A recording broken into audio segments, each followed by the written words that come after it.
Diablo 2. What happened? After the esteemed remake in 2021, Man, if we're gonna get content updates for this, like new sets, maybe even balance patches, Act 6? Blizzard went as far as updating the game and even creating new items. It looks so satisfying. Nothing. It's now been 2 years since the I think the last graphics major looks update. insane. Is this game really in its final form? Look or at was this. this post just... If you've never played Diablo 2, guys, if you're just a D4 player, if you never played Diablo 2, I highly suggest it. way ahead of its time? It's, to this day, it's better than Diablo 4's itemization, like the leveling, the character identity, the skill trees. I think it's better than Diablo 4 in almost every single way. As promised, I have shared your feedback with Blizzard, and I read through every single comment so they wouldn't have to. This is the current state of Diablo 2. In Lord of Destruction, these were Paladin, the most powerful boys. builds for each class. Assuming you Hammered had in. the best gear and your goal was to smash level 85 areas and... Guys, hammered in #1. This is gonna be the same in the Diablo 4 expansion, I hope, man. Hammered in, boys. Hammered in. 90 plus bosses as fast as possible. These rankings might not come as a surprise to legacy players of the game. And then also you see what's also rank 1 or now rank 2 or rank 1 is the Sorcerer. Mekuna. First place in the game. But what might surprise you is how they've changed in recent history. Let's start by examining this class in particular. The Paladin has seen some interesting changes in Diablo 2 Resurrected. While there are a ton of variants to this class, the Hammered-In remains the best build for pushing Terror Zones. The game looks so Terror good. Zones, or TZs, were a new addition to the game in D2R. Whether you're completing a Holy Grail list or leveling to 99, Terror Zones are the way. This alone marks a pretty significant change, but the TLDR, these are a pretty commonly accepted positive change in recent history. Anyhow, back to the Hammered-In. This build has dropped in ranking for D2R, but the funny thing is, nothing has changed Paladin only in A tier, guys. Not in Diablo 4. It's gonna be S++ broken. about it. It's still the same old HDIN it's always been since... Look at this. Like, just looking at the inventory here, man, that gives me like the nostalgia vibes like crazy. See here, like, I know every item that he's wearing. I mean, it's a bit of a questionable choice to not do the Enigma in anything but a magic plate or a dust shroud. I don't know why he's using a breastplate. But like then the charms here, combat skillers, Anilos, Hellfire charm, like he's using the Dragoon's gloves. Probably one FCR ring for the 125 breakpoint, Spirit, Shaco. I don't know if he's using Mara's or FCR amulet, but definitely Arachnid Smash and Hotspurs. There's max 1 SOJ. Like he needs 10 FCR to get the breakpoint. HDIN it's always been since the good old days Oh, he of has LOD. FCR. No, he has There FCR is another amulet. Paladin variant that makes the game fun on Double lower player SOJ. counts, and that is the FOH DIN. The cooldown for FOH was shortened significantly, and the holy bolts it releases also got some buffs. They now do damage to demons and undead monsters. it looks so and good. absolutely wreck certain areas of the game. Auradins got buffed as well in D2R. They're probably the king of lazy play and P1 difficulty, but no changes to this class have really rocked the late game meta, and that's a good thing. So why is the Hammered-In at a lower rank? To get to the bottom of that question, This is what they should do in Diablo 4 as well. The Hammered-In is not at a lower rank because it got nerfed. It's because other classes got buffed to the level of Paladin and beyond.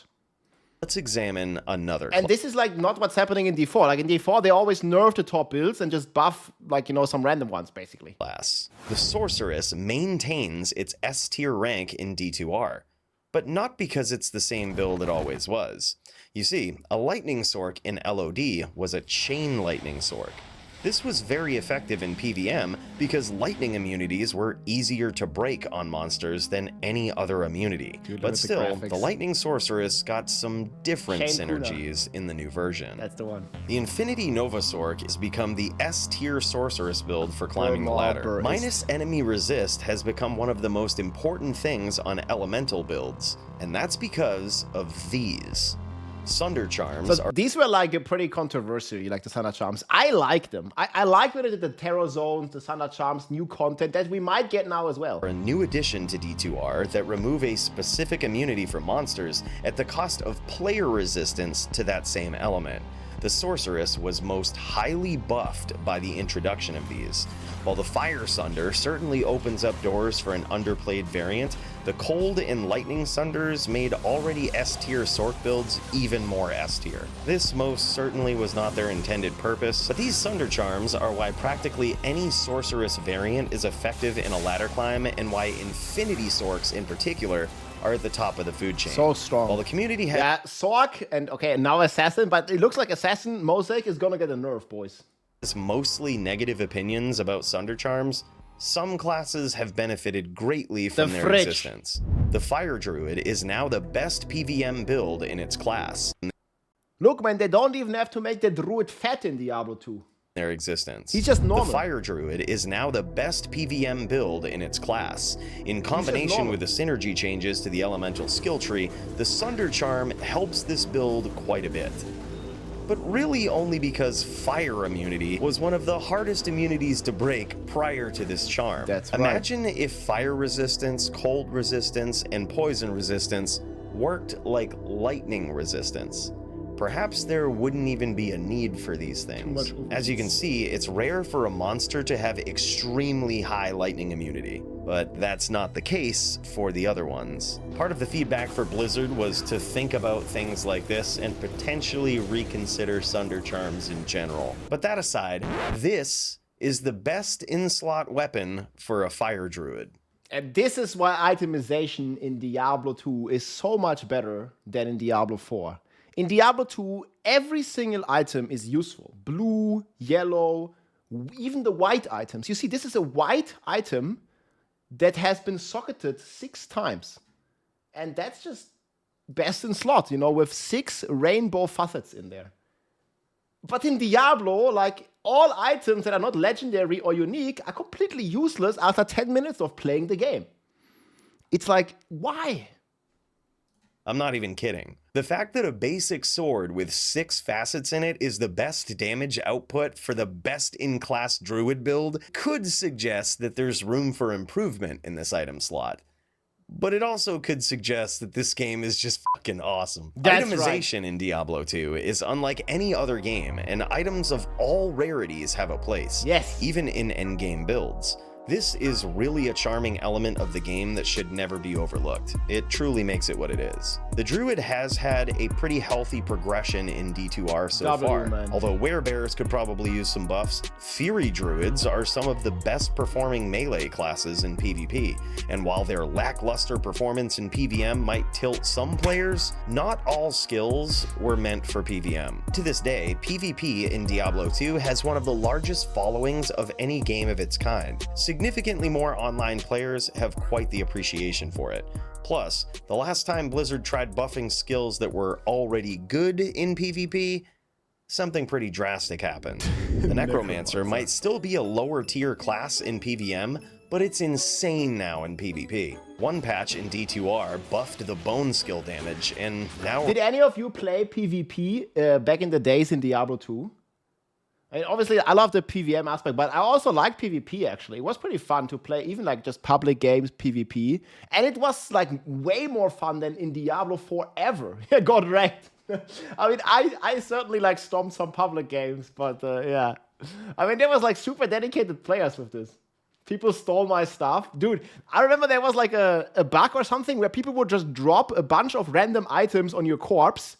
And then instead of clicking your corpse, getting back your gear, you would equip these random items, and then if they kill you again, you would actually drop your real gear. There was like so much stuff. Like, I remember I lost like half a character like that once. Yes, dude, like these fuckers.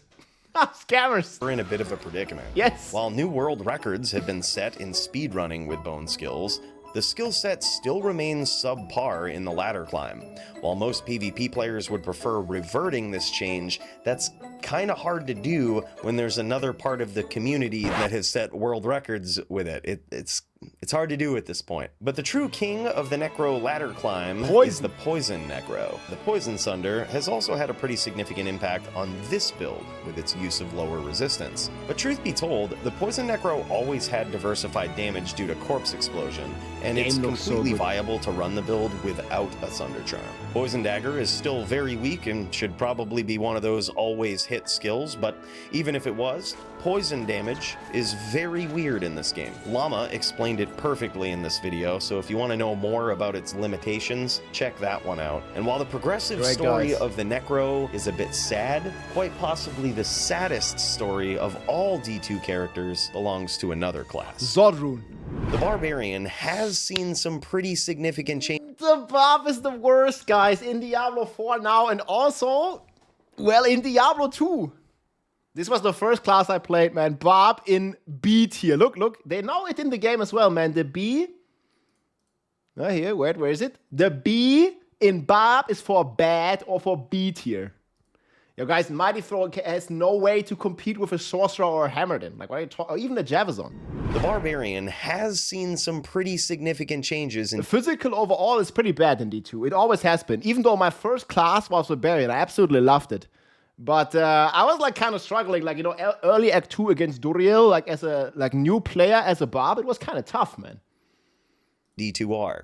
But it's a support character, dude. It gives bow. The slowest class with only niche magic find uses. The best ladder climbing barb build now is the Brawler. This is because of certain skill changes and synergy bonuses added in recent D2R patches. The buffs to double throw and some other skills have been very nice. But this class still suffers from one major flaw that's held it back for years.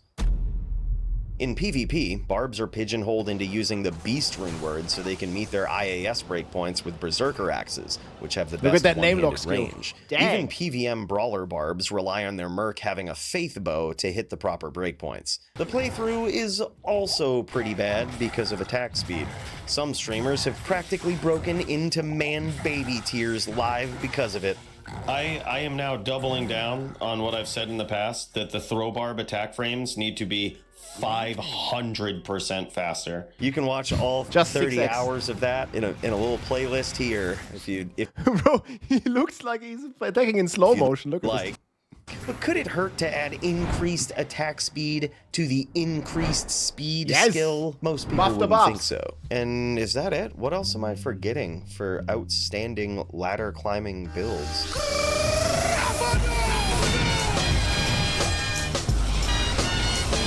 Dude, this build's so The Assassin has made the most violent move up the charts and is now the strongest class in the Diablo universe. Probably the PoE universe too. How could we even talk about this build without mentioning this? Thanks to the introduction of the Mosaic rune word, its namesake build is practically the only class you can choose now if you want to be... Dang, man, there's one Sorg? Okay, almost everybody's an Assassin, dude.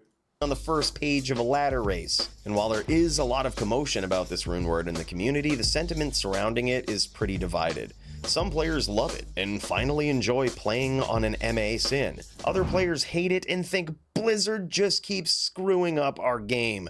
Truth be told, Blizzard's been well, there's a lot of people in Diablo 4 that think the same sometimes, man. Screwing up martial arts skills for years. Even since LOD, these things have been way overclocked on their damage, but Mosaic dragged that problem directly in front of all of our faces. And with the recent like developments here, it looks like they might be open to change some of these Mosaic skills, at least in the China version that they are releasing here. So there's a couple of things that are changing here with all this. So we'll see. There's also like, yeah, obviously there's some XP buffs, but we also get a new set. Let me see if I have this link here. New set. You can get new stash tabs. There's like an entire presentation here. And new set items, man. That's gonna be pretty cool. Yeah, a bunch of stuff, man. They have a full trailer, everything here. So there's some rumors that the Mosaic is also going to get a little bit of a nerf. Maybe we'll see some more rebalance. The Loot Goblin used MA skills to one-shot every monster in the game on a playthrough. Oh, no way! This one-shot bail. We did it!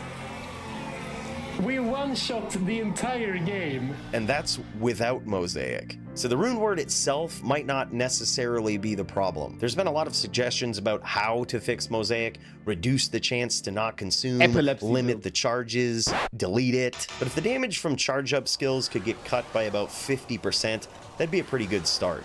It would still be quite a force in PvM, Look but at this, the screen, that's man. okay. Some builds always have been. The Amazon is in a pretty healthy spot. It's an S-tier build in both PvP and PvM, and nothing's really extremely broken This with one it. in cow level. Except this. In a recent patch, Impale... So people are like, yeah, we want a Paladin, but then some people also like, I would love a Javazon coming to Diablo 4, guys. Like, just doing this. Boom. We'll see, man. We'll see. Except this. In a recent patch, Impale might have been a bit overclocked. Paladin, Not because of the Team always hit Paladin. mechanic that was added, but more because of this one. Slow's target might not be working as intended. Installing While D2R slow right is now. Let's capped go. at 50% technically, it's only capped at 50% per source. This is probably a glitch, but let's see what it looks like. Let's say a player Glitch gets in hit by a Diablo? clay Impossible. golem, which applies 50% slow. Then he gets hit by a player using 50% slow on his items. He's noticeably slower. But in case that wasn't slow enough, here's what happens if you get cracked by an impale after having all of that slow. It's really bad. Additionally, the dodge, avoid, and evade animations getting skipped is now a bit OP. What happened to the days of don't teleport into souls and get good? Just so YOLO. this is the current tier list made up of all the top builds from Man, Christ, as a main barbarian, dude, like, what is this, man?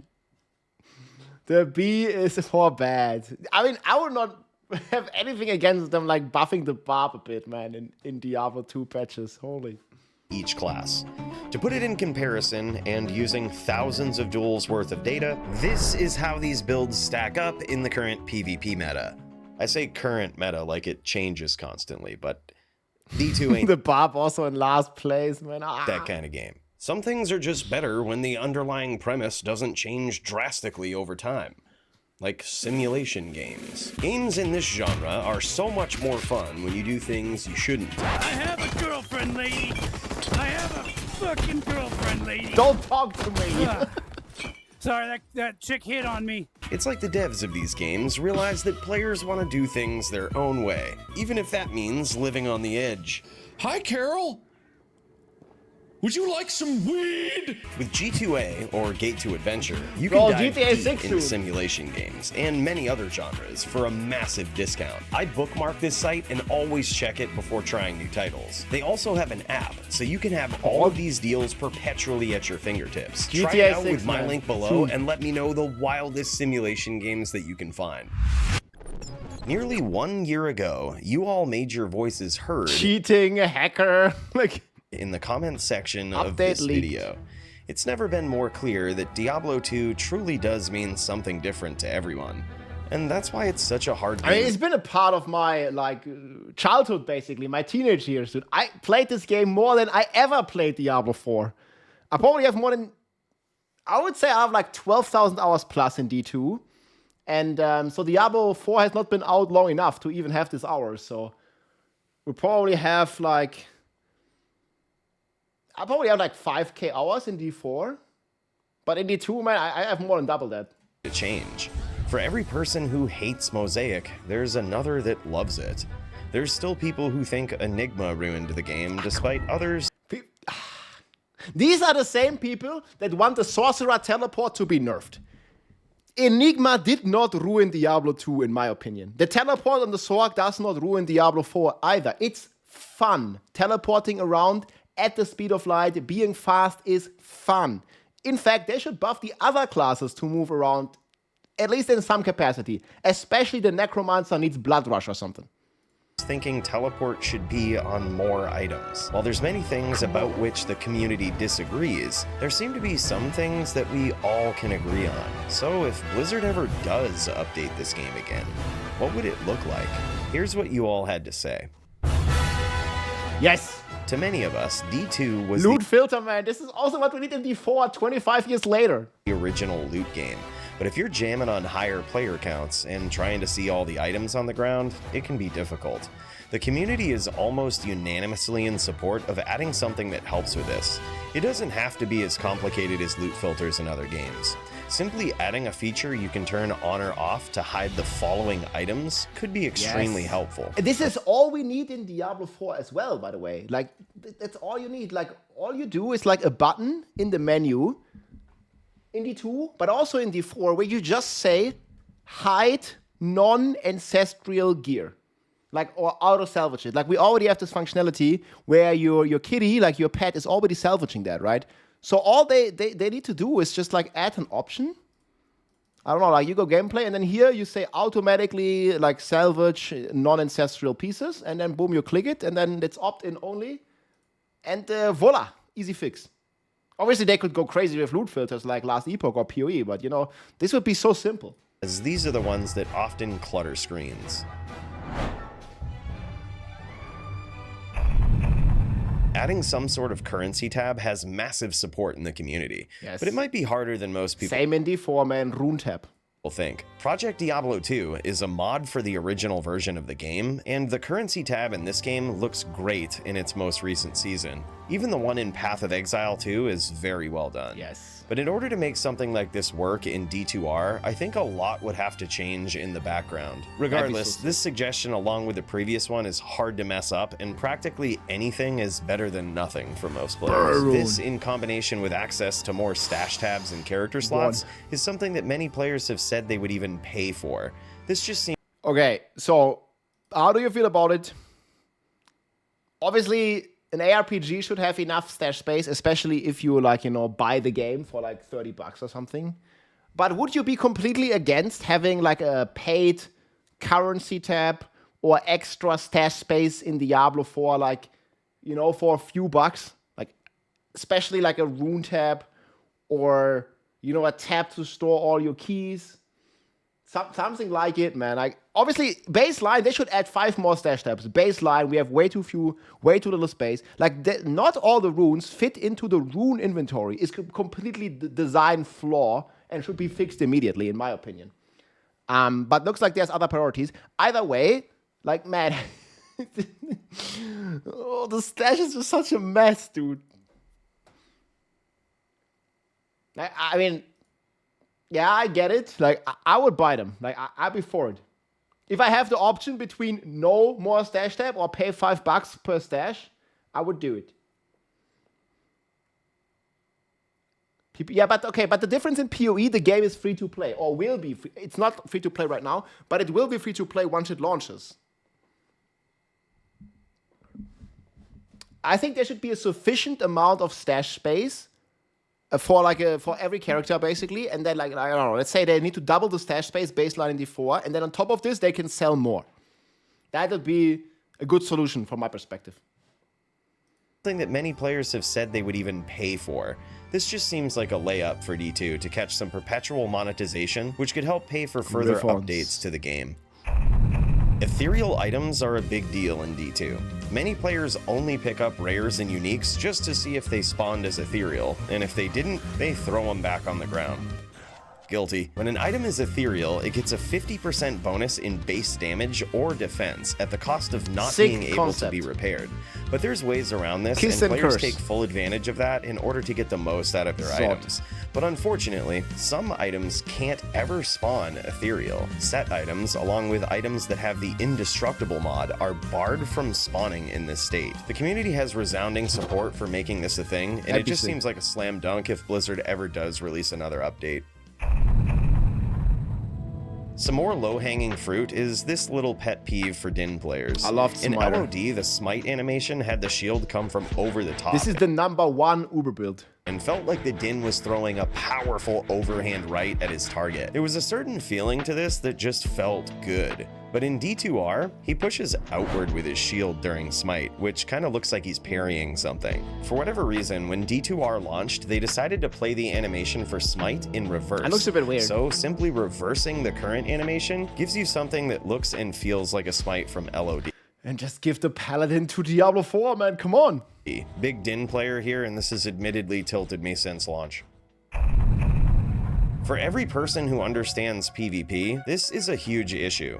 And for the ones who don't, they truly don't care if this happens or not. But many players are in favor of changing the current state of faster hit recovery. To bring you up to speed, changes were made in patch 2.4 that protected players from awkward lockouts in PvP, but it basically just made them immune to being stunned after one hit. This has turned PvP into a hold down teleport fest with zero skill required to escape other skillful players. In LOD, there was something called weapon swap glitch that allowed players to escape lockouts by keybinding weapon swap to their mouse wheel. So one of the big suggestions now is to only make the current changes to FHR apply when a player is using force move. Whereas most players keybind force move to their mouse wheels nowadays, making it so that the current changes only apply when players are using force move would make PvP feel like it did in LOD. A huge W and simple change.